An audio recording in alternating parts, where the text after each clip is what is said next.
Thank you, Mr Deputy President. I want to rise to contribute briefly to this debate. It's something which is quite close to my heart, and I thought I'd give the House the benefit of a personal experience when I was back in the trade back in the 80s.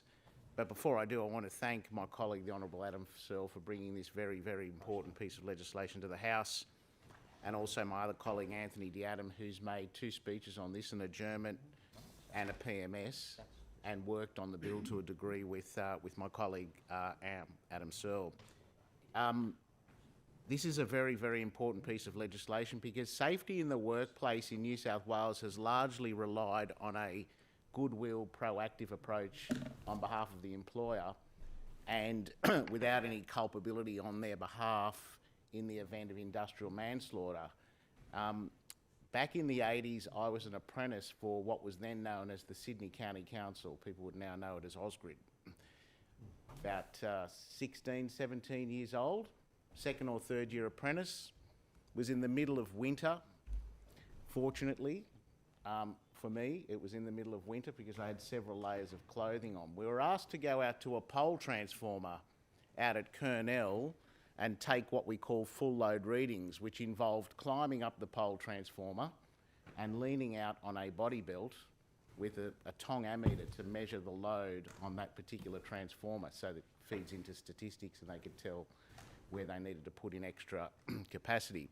I went out that particular day with a gentleman who was on loan from another section who was not familiar with working on live mains and apparatus. So they put a 2nd year apprentice out with a tradesperson, qualified tradesperson, but nevertheless someone who was not familiar with working on live mains and apparatus. Quite a special skill set and requires a fair bit of awareness about what's going on around you and safety considerations. So this fellow told me to hop up onto the pole transformer and lean out and take these measurements, you see. Now, I'm up the pole on top of the ladder and I couldn't quite reach the furthest phase to measure the current. So I said, look, what am I going to do? I can't reach this. And he just said, look, just hop up on top of the transformer.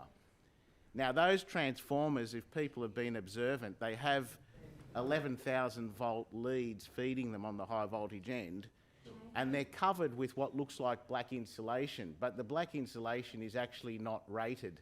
It's simply a covering for mechanical protection.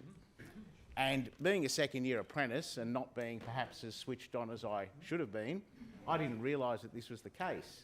So I willingly took the instruction to jump up on a transformer. Now, what you do when you put yourself in those situations is you're effectively providing a path to Earth, sitting on a metal transformer, and I'm sitting on that transformer trying to measure the current and feeling tingling up my back, you see, because the 11,000 volts was leaking through the covered cable and tracking down through my body. Now, had it not been winter, in 1983 or 4, whatever it was, I would have been wearing shorts in those days, short sleeve shirt, probably sweating a bit, you know, still young, and been dead.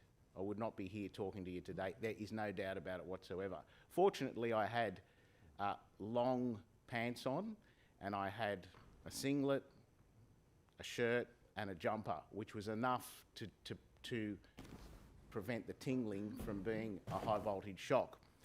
Now, that situation is caused by the organisation, and this, we're talking about a government-owned instrumentality at the time who were quite good on safety, probably cutting edge at the time, but still, nevertheless, quite blasé, and who took a proactive approach to safety, but there was no punitive action against them.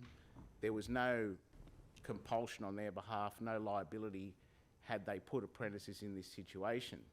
And I remember getting back to the depot at the time, it was Miranda Depot, and I can distinctly remember the poor old leading hand's face when I told him what had happened.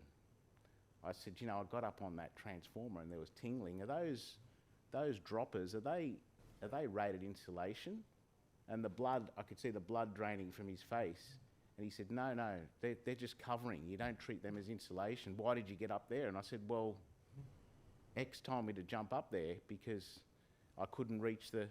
And he was just shocked. And look, the point about this legislation is that it forces a top-down culture of safety.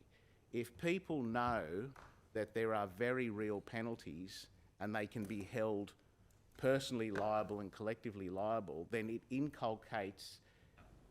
mandates a safety culture and psychology from the top right down, so that people move heaven and earth to make sure not just apprentices but anyone is not put in a vulnerable situation like that. And that goes to all sorts of things, not least of which is adequate training on WHS and safety, the awareness of what's around you, what can go wrong. The approach we see in industry today is largely one of cover my backside, also known as hazard assessment checks, hazard alerts. So what your average tradie will do today on a work site is go out to the work site and do a risk analysis and tick a series of boxes to say, well, that's a hazard, there's exposed electricity there, or there's scaffolding there. I've taken adequate precautions to eliminate that hazard.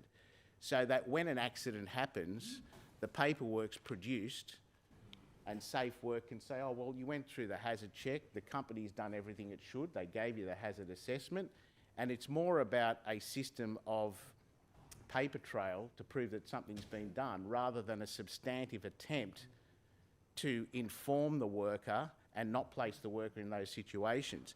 The only way you will guarantee and inculcate that culture is to have this punitive approach whereby employers are well aware that if they don't move heaven and earth to make sure that the workplace is safe, both from a practical and a psychological training point of view, then it won't be done. So I think it's a very, very laudable bill. I think it will make a very, very practical change to workers on the ground and, and prevent the situation I was put in, so that had it been summer, I would have still been alive had this legislation been in place.